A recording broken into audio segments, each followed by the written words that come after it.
Hey, it's Drew Neiser with another CMO tip. A lot of CMOs walk into organizations where it's engineering dominated, where you've got physicists and brilliant scientific thinkers, and they don't necessarily have a lot of respect for marketing. So we need a tip or two or three from Jen Houston of D-Wave Systems, who works with quantum physicists. Jen, what is tip number one when you are dealing with these brainiacs? Tip number one is remember that they are humans too, and you need to understand their humanity.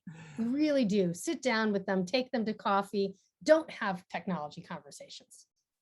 Have personal conversations. Personal conversations. They are people too.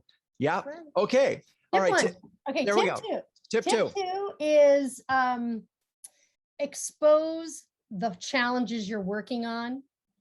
Test to make sure that they align, that they agree that those are those challenges, and work on them together. Yeah, I think it's interesting because these are real problem solvers. They like to do it. This is what they think about. So if you can frame marketing in a way that they go, oh, this is like a scientific problem. Oh, and then also what was interesting, and we just talked about on the podcast, is that the problem that was a marketing and brand problem had a material impact on them too, which is so interesting. Okay, what's tip number three? Okay, tip number three is do your homework, work with data. If they buy your data and they buy that you get it, they'll let you do anything else you need to do. So, and that's an interesting one because again, there's a little skepticism when it comes to marketing data. So how did you make sure that the data that you shared with them was data that they cared about?